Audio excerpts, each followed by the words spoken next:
En este vídeo voy a hacer una pequeña demostración sobre lo que es un workflow de dos personas trabajando en el mismo repositorio de Git. Para mostrar lo máximo posible las diferentes formas de trabajar, voy a tener al colaborador 1 que va a estar trabajando desde la terminal utilizando comandos de Git. Y al colaborador 2 que utilizará GitKraken, que es una interfaz gráfica para Git, pero vamos, representa todo el conjunto de interfaces gráficas. Cada uno lo voy a tener en una ventana en la que todo lo que esté relacionado con ese colaborador va a estar en esa ventana. Y aquí, bueno, en ese escritorio quiero decir en realidad, y aquí en el tercer escritorio voy a tener la visión del repositorio online, donde podemos ir viendo cómo cambia conforme alguien sube los cambios. Vale, entonces, ahora mismo estamos en GitLab, hemos iniciado sesión con la cuenta del colaborador 2. Vamos a hacer que el colaborador 2 cree un repositorio y vamos a empezar de cero.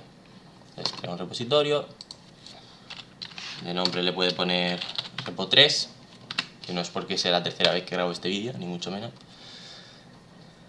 Y el nivel de visibilidad lo vamos a dejar en privado, la descripción se puede dejar vacía.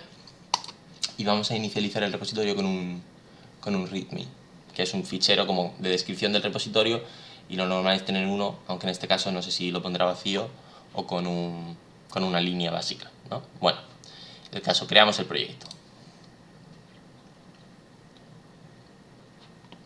Lo siguiente que vamos a hacer, aunque en realidad lo podemos hacer en cualquier momento, es irnos a miembros y añadir al proyecto a la otra persona. Entonces, este es mi otro usuario y le vamos a dar permisos en el proyecto para tener todo aquí. Bueno, podemos leer más sobre los permisos, pero básicamente son de menos permisos a más. Le vamos a dar el máximo sin fecha de expiración ni nada. Y lo invitamos al proyecto. Vale, entonces ahora, dicho lo cual, vamos a ver lo que tiene el repositorio inicialmente. Solo tiene un archivo que es el readme y que tiene lo que vemos aquí, que pone repo3, ¿vale? Si vemos el source, es un archivo markdown. El que no lo conozca, pues es como algo que escribes así texto plano y se transforma a HTML con mayor calidad, ¿no? Pero bueno, básicamente solo tiene eso. Entonces ahora el colaborador 2 lo que quiere es clonar este repositorio en su ordenador y empezar a trabajar con él. Bien, aquí podemos ver que tengo en mi escritorio dos carpetas, una que se llama colaborador 1 y una que se llama colaborador 2. Y son las que voy a utilizar para trabajar con cada uno, ¿vale? Aquí ya vamos a entrar en el colaborador 1. Así que GitLab ya nos ayuda, podemos darle a clone y copiar la URL del repositorio. Y desde GitKraken ahora empezamos a trabajar con el colaborador 2. Bueno, pues el comando para clonar normalmente es git clone, ¿no? Bueno, pues aquí tenemos un botón que pone clonar un repositorio. Si le pulsamos, nos dice dónde lo quieres clonar. Ya había seleccionado yo previamente la carpeta colab2 y metemos la URL del repositorio. Por defecto se creará otra carpeta que tiene el mismo nombre que lo que estamos clonando. Lo clonamos, tarda un poquito y nos dice clonado satisfactoriamente. ¿Quieres abrirlo? Sí, queremos abrirlo, vamos a verlo. Solo tiene un commit con ese readme que se ha añadido y nada más. Bueno, pues vamos a empezar a trabajar. Para trabajar quiero simular que estamos trabajando en un proyecto LaTeX, para lo cual he buscado esta plantilla en internet, que es una plantilla de un artículo, se ve algo así, y bueno, nos puede servir como si fuésemos una persona real que quiere escribir su artículo, no ha trabajado mucho con LaTeX, pero bueno, quiere verlo. Así que lo descargamos, yo por suerte lo tengo ya descargado aquí. Y ahora vamos a la carpeta en la que estábamos, en el escritorio colab2, y es el repositorio 3, y simplemente pegamos nuestro nuevo archivo. Entonces, si ahora nos fijamos en GitKraken, vamos a ponerlo en pantalla completa para verlo un poquito mejor, nos sale lo mismo que es como un commit, pero sale con líneas discontinuas. Esto significa que realmente no es un commit todavía, pero que podría serlo. Y las siglas WIP, que significan Work in Progress en inglés, o sea, trabajo en proceso. Podemos ver los cambios, y los cambios son básicamente como se ha añadido un archivo, sale todo verde porque todo es nuevo, y podemos, bueno, lo natural sería hacer un commit con el primer archivo, que es el commit del template, y así siempre podemos recuperar el template si queremos ver cómo era originalmente. Entonces, tenemos aquí un commit que se llama He usado la palabra template, que es plantilla en inglés. Plantilla de artículos, ¿no? Ese es el commit. Y ahora vemos que lo que antes era trabajo en proceso se ha transformado en un commit, ¿vale? Y ahora vamos a empezar a trabajar modificando este archivo y demás como si fuésemos una persona. Lo primero que vamos a probar es a compilarlo y ver que efectivamente funciona. Para la compilación aviso que sí que voy a utilizar la terminal porque no tengo instalado en mi ordenador y tampoco es algo que quiera hacer ningún editor de texto de látex así integrado como podría ser Killer, así que lo voy a hacer desde la terminal, pero todos los comandos de Git los voy a utilizar desde Git Kraken. Entonces desde la terminal es pdf latex y el nombre del archivo, compilamos y se generan, como siempre, 3 archivos que utiliza el compilador y el archivo pdf. Vemos el resultado y es pues cómo salía en la plantilla que tenía que ser, todo correcto, ¿vale? ¿Qué vamos a hacer ahora? Bueno, pues vamos a dejar el PDF abierto para tenerlo como referencia y vamos a modificar el archivo como si estuviésemos trabajando en él. Para lo cual, vamos a abrirlo, lo primero, y es este. Bien, tenemos aquí un editor de texto, vamos a mover las cosas, lo ponemos en pantalla completa. ¿Y qué nos gustaría? Bueno, pues para empezar a cambiar el autor, ¿no? Estaría bien. John Smith. Vamos a cambiar el nombre del autor. Creo que se escribe así Dijkstra, no estoy seguro, siempre es un nombre difícil de escribir. Y podemos poner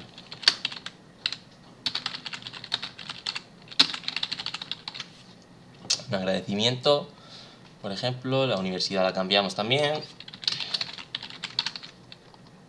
Y el abstract que empieza así, está usando la plantilla, está usando el comando este que se llama plain text y lo que hace es meter básicamente un texto, digamos que aleatorio, ¿no?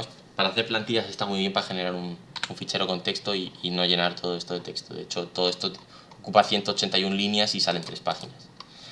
Pero aquí sería donde escribiríamos el abstract, ¿no? Pues podemos dejarlo aquí puesto.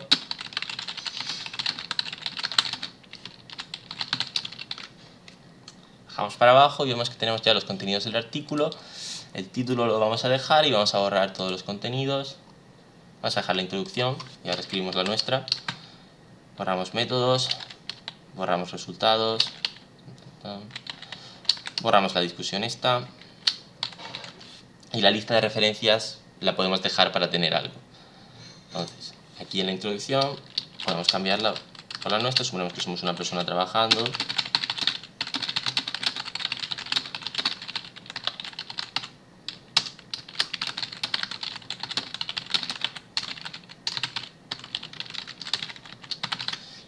Y suponemos que hay una introducción escrita.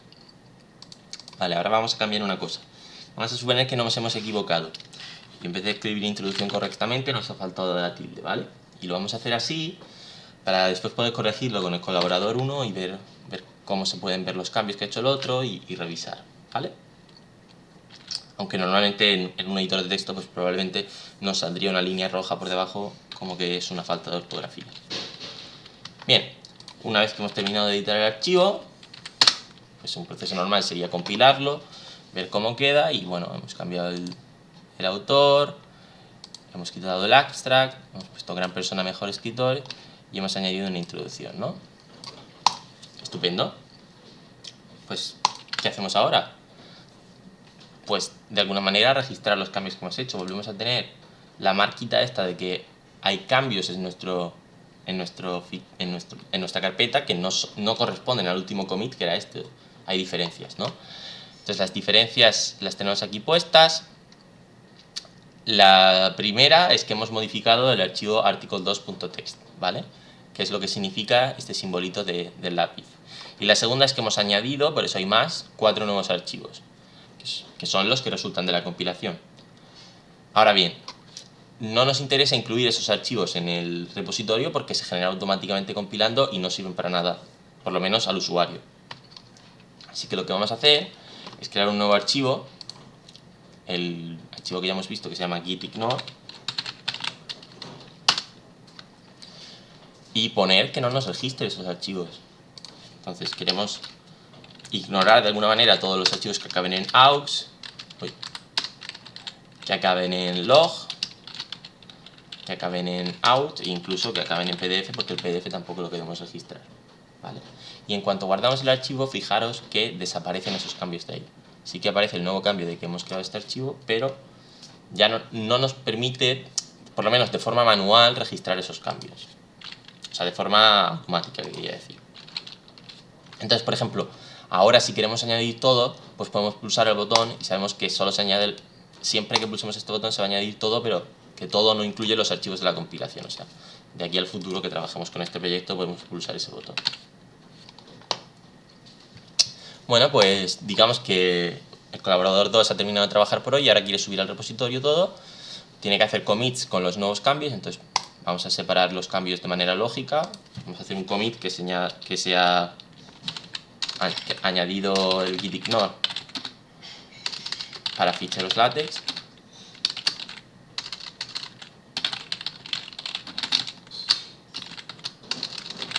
Vale. Nos sigue saliendo el commit discontinuo porque sigue habiendo cambios, y ahora hacemos el segundo cambio, que es el de introducción.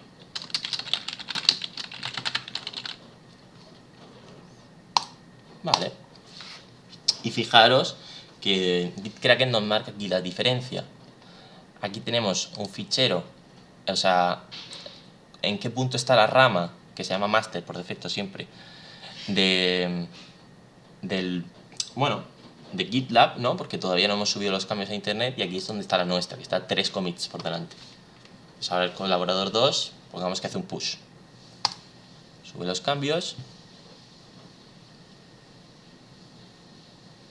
Está tardando más de lo esperado. Bueno, y ya se ha subido. Entonces, se ha subido satisfactoriamente de master al origen. Bien. Y bueno, ya podemos ver las dos ramas en el mismo sitio. Y si nos vamos a nuestro repositorio online y recargamos la página, pues ¿qué vemos?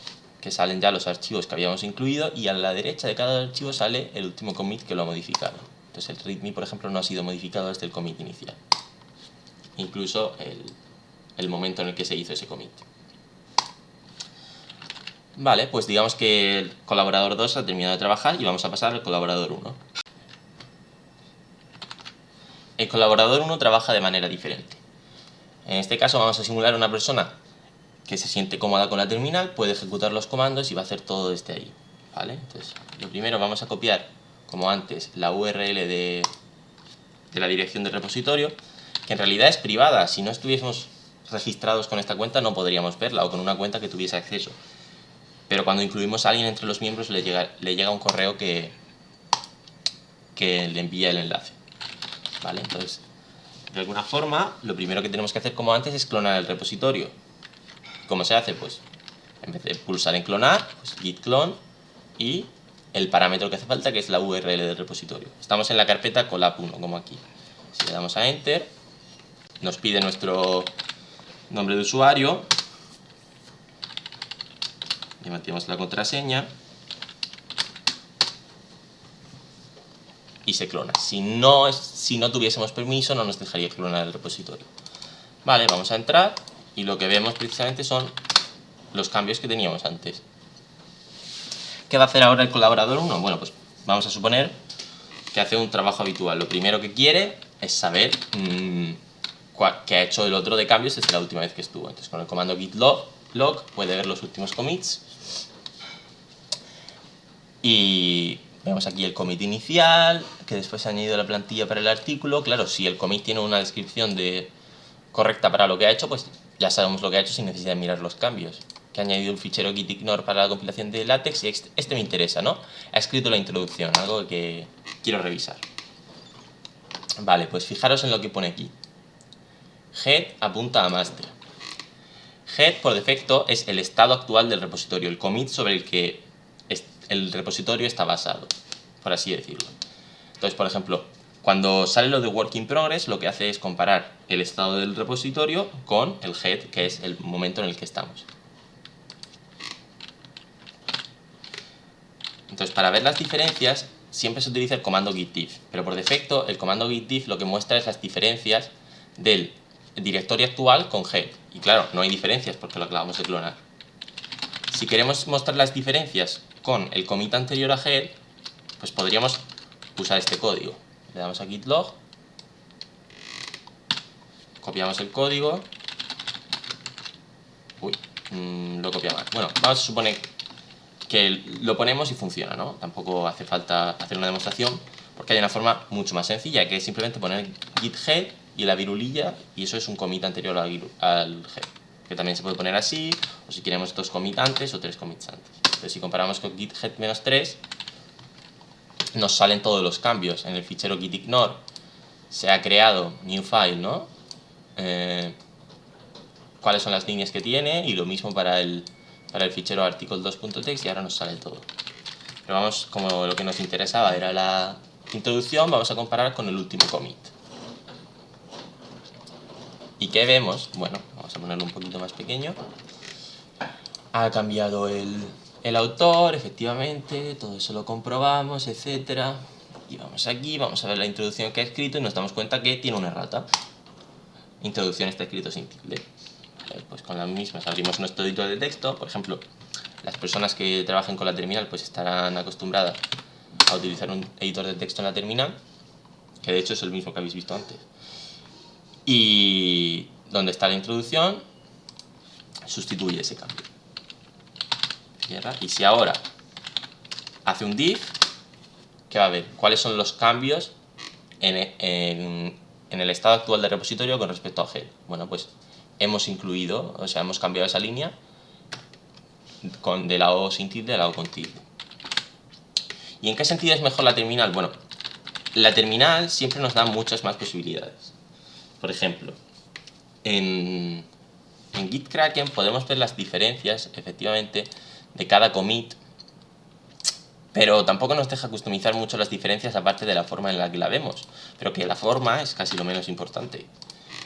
Mientras que desde la terminal pues podemos pasar más parámetros al comando que nos permiten hacer más cosas. Por ejemplo, si conocemos este parámetro, que es wordIf, nos muestra las diferencias, pero el cambio atómico más pequeño sería una palabra en vez de una línea, que es lo habitual con LaTeX. Entonces, o sea, es lo habitual con Git, perdón. Entonces, en este caso, el cambio se reduce solo al quitar la palabra introducción sin tilde y añadir la palabra introducción con tilde. ¿Vale? Si no vemos que ha cambiado de la línea, pues puede ser útil. O también, por ejemplo, lo de comparar con commit que no fuese el anterior. Todo ese tipo de cosas no son estrictamente necesarias, pero son un poquito mejoras. Desde la terminal hay un poco más de control. Bueno, pues ahora empezamos con el comando que probablemente más utilice una persona que está en la terminal, que es git status. Git status te dice el estado actual del repositorio. Entonces te dice, estás en la rama master, nosotros no vamos a enseñar a cambiar de rama, así que siempre va a ser esa, que está al día con la rama del origen, efectivamente, el repositorio online, ¿no? Y efectivamente lo acabamos de clonar.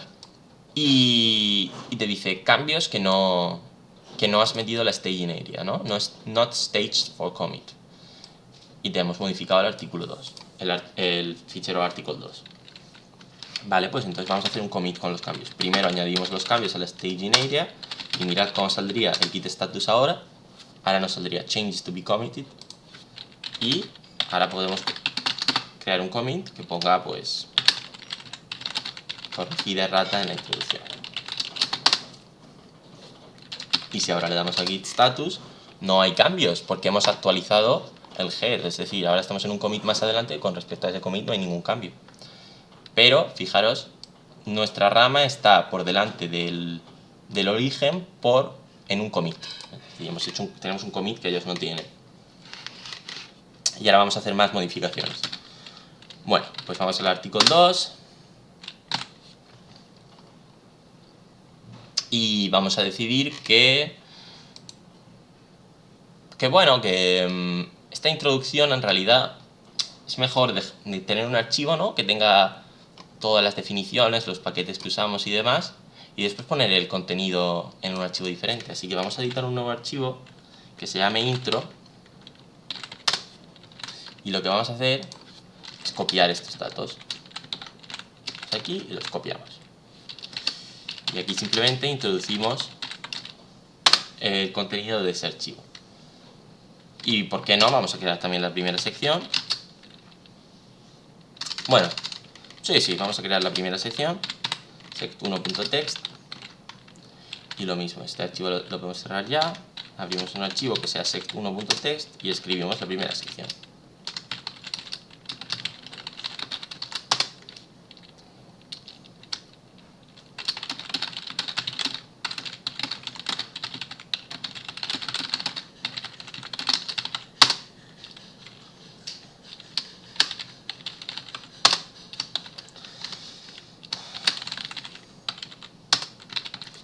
En fin, lo que queramos escribir de texto aleatorio, y una vez que lo tenemos, hemos hecho los cambios, vamos a ver el estado del repositorio. Pues por ejemplo, en este caso nos dice que hemos modificado el archivo article2, y es verdad, pero también tenemos dos archivos nuevos que no pertenecen al repositorio, son untracked, y que podemos querer añadir, ¿vale?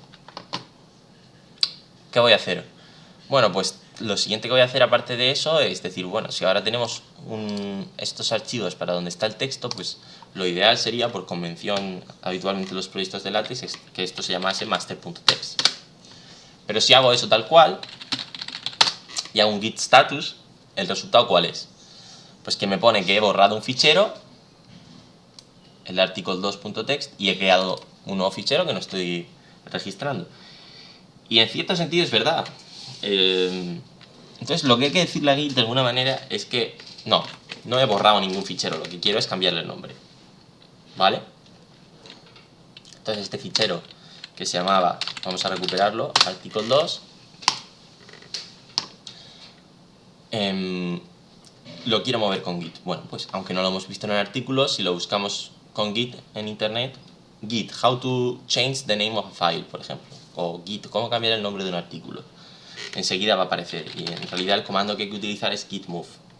O si estuviésemos en Git Kraken, probablemente pulsando aquí nos deja de alguna manera cambiar el nombre del archivo. Si le damos a editar, no tengo claro cómo, porque no utilizo Git Kraken habitualmente, pero es probable que en algún punto podamos cambiar el nombre del archivo, ¿vale? Es lo mismo, es buscar el comando mv o move. Y entonces movemos el article2.text a un archivo que se llama master. Entonces si ahora hacemos un git status, sí que nos sale un cambio que está registrado para el próximo commit, que es, he cambiado el nombre de este fichero. Y ese es el cambio que está registrado. Aparte lo hemos modificado, pero ese cambio no lo hemos registrado. Tenemos que añadirlo con git add. Y aparte tenemos dos ficheros nuevos. Bueno, pues vamos a dividir nuestros cambios en dos commits. El primero va a ser renombrado article2.text a master.text, y por tanto los cambios esos ya no aparecen. Y el segundo va a ser añadir estos tres archivos, miramos que efectivamente aparecen, y el commit va a ser escrita sección 1 y separado en ficheros. Pues ya estaría realmente. Y ahora estamos 3 commits por delante de master. Vale, pues vamos a hacer un push. Hacemos un push para acceder al repositorio online. Otra vez, usuario y contraseña. Ups.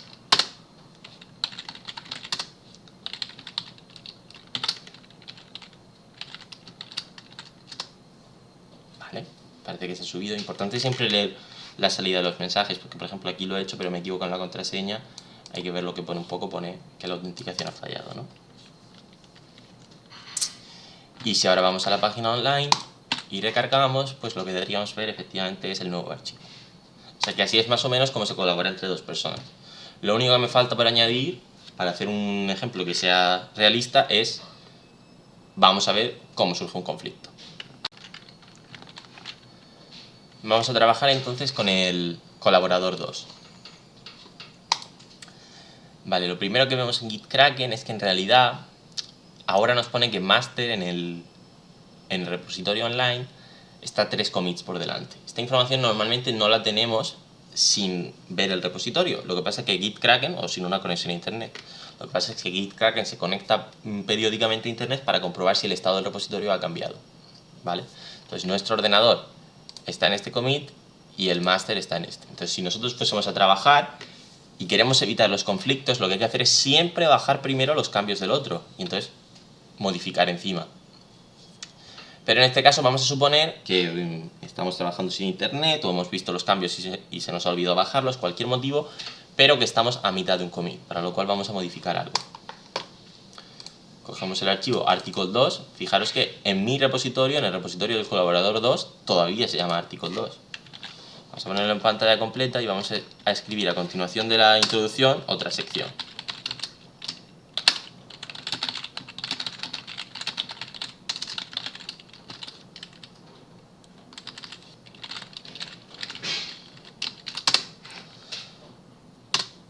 Y aquí podemos poner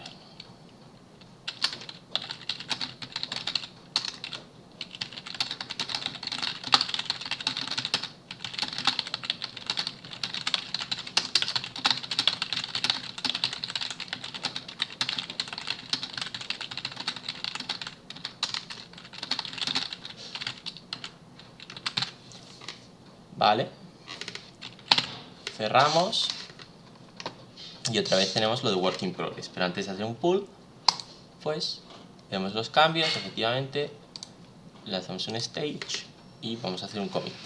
¿Qué pasa si hacemos un commit sin ver el stage? Pues que realmente estos cambios no los estamos incluyendo. Entonces si nosotros ponemos a hacer aquí un título de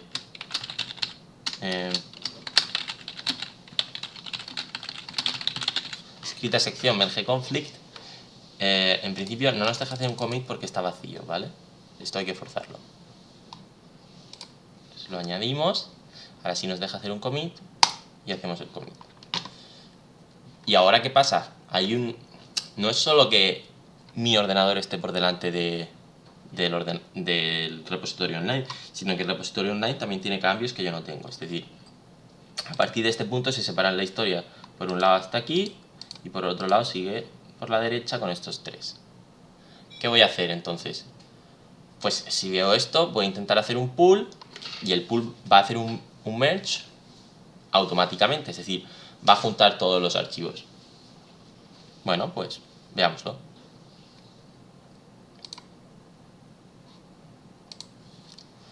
Entonces podemos ver cómo se han juntado esos archivos después del merge y va a comparar con nuestro último commit que era con la de escrita sección merge conflict. Entonces miramos la intro, que son y en la sección 1 son dos ficheros nuevos, entonces ha sabido perfectamente cómo mezclarlos, que es incluirlos. Pero y master text, efectivamente le ha cambiado el nombre de article2 a master text, eso lo ha sabido hacer bien, pero ¿cómo ha mezclado las cosas? Bueno, pues como el colaborador 1 había borrado estas líneas y las había puesto en un fichero aparte, eso es lo que ha hecho. Y realmente era lo que tenían que hacer. De hecho, si ahora compilamos, se nos generan 4 archivos más, porque los de antes se llamaban article2, si los podemos borrar ya. Y nos salen la versión de todos. Vamos a ponerlo un poquito más grande, si podemos. Nos sale la introducción, la sección 1 y la sección sobre cómo forzar un merge conflict, ¿vale? O sea que la salida está correcta. Pero sí que es cierto que a lo mejor, si hemos separado todo en ficheros externos, pues nos gustaría tener esto también en un fichero externo, con lo cual la forma apropiada de mezclar los archivos, si los hubiese hecho una persona humana en vez de un algoritmo automáticamente, o si lo hubiese hecho un algoritmo que fuese mucho mejor, pero ya sería mucho más difícil, pues sería tener esto también, esta sección, en otro fichero, que es lo que parece que estamos haciendo en este artículo. Vale, entonces yo no he explicado realmente en nuestro tutorial cómo podemos hacer un merge y hacerlo nosotros manualmente y cambiar las cosas, a no ser que surjan conflictos, que ya es inevitable, pero no he explicado cómo hacer eso. Entonces, ¿cómo solucionamos este fallo? Bueno, pues realmente no es un problema, lo podemos hacer con lo que hemos aprendido si no nos importa que haya un commit más. Es decir, creamos un commit más en el que solucionamos esto y lo sacamos a un fichero externo.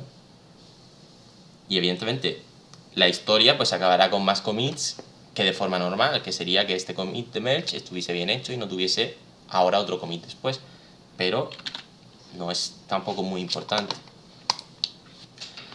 Entonces lo que vamos a hacer es editar este archivo, master, vamos a ponerlo en pantalla completa. Vamos a la zona donde esta sección pensamos que debería estar en otro sitio, así que la vamos a borrar y lo vamos a meter en un fichero que se llame sex2.txt, ¿vale? Y aquí añadimos ese fichero. Una vez que hemos terminado de editar, podemos compilar para comprobar que efectivamente todo ha salido de forma correcta y tenemos el mismo resultado. Pero ahora podemos comitear los cambios. Perfecto, pues vamos a ponerlos todos dentro y lo que hacemos es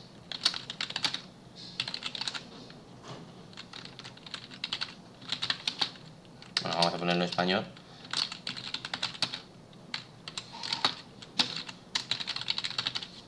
Que hemos arreglado el merge.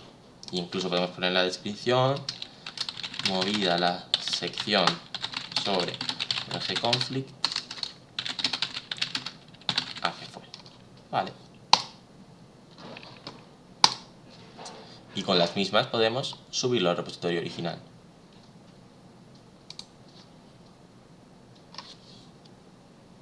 Y ya está subido. Si le cargamos, aquí tenemos sección 1, sección 2 y la introducción, como debe ser. Y eso es más o menos todo. Lo importante es ver que el workflow realmente es muy similar si lo hacemos desde la terminal o si lo hacemos desde una interfaz gráfica, que saberse los comandos es útil aunque no los vayas a usar, porque realmente aquí son los mismos nombres.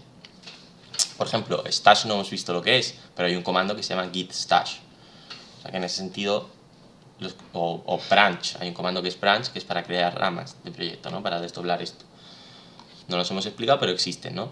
Y todo eso, si buscas en internet y te dan una solución que se utilizan comandos, a lo mejor la puedes hacer también desde Gitkracker y no tienes ni que abrir una terminal. Por otro lado, el trabajar con un fichero, por ejemplo, como un gitignore, para directamente decir, bueno, estos ficheros no forman parte del repositorio y no hay que incluirlos. Si yo ahora decido compilar, en vez de así, sacando todos los archivos a un directorio externo, lo cual tengo que crear primero el directorio, pues ahora me compila a este directorio, con lo cual puedo tener el repositorio un poquito más ordenado, ¿no? Quito el master, el out, incluso el PDF. Y aquí solo tendría entonces los archivos que forman parte del repositorio. Pero aquí no me sale ningún work in progress porque todos estos archivos los tengo ignorados. ¿Vale? Y están en out cualquier archivo de esta manera y se me queda un poco más limpio. Pero si yo, el colaborador 2, por ejemplo, yo estoy compilando en una carpeta que se llama .out, eso el colaborador 1 no lo sabe. Y si él está compilando en su carpeta de su ordenador de esta manera, metiendo los archivos aquí, pues yo tampoco lo sé y podemos trabajar y cada uno trabaja de su manera, pero obtenemos los mismos resultados. Entonces, en ese sentido, también está muy bien. Y bueno, pues toda la integración de cambios, y ahora nos queda una historia del proyecto donde podemos ver que se ha ido modificando en cada momento, etc. Y las personas que no tienen forma de contribuir al proyecto directamente, pues lo mismo, pueden contribuir igual que en GitHub abriendo un issue que se llama igual, o aquí en vez de pull requests se llaman merge requests, y básicamente es clonar el repositorio, hacer unos cambios y después proponerlos, pero cuando no tienes permiso de escritura. Y eso fue todo. Entonces, espero que con este pequeño tutorial sea más fácil empezar a utilizar Git y lo único que hace falta es instalar la herramienta y probarlo.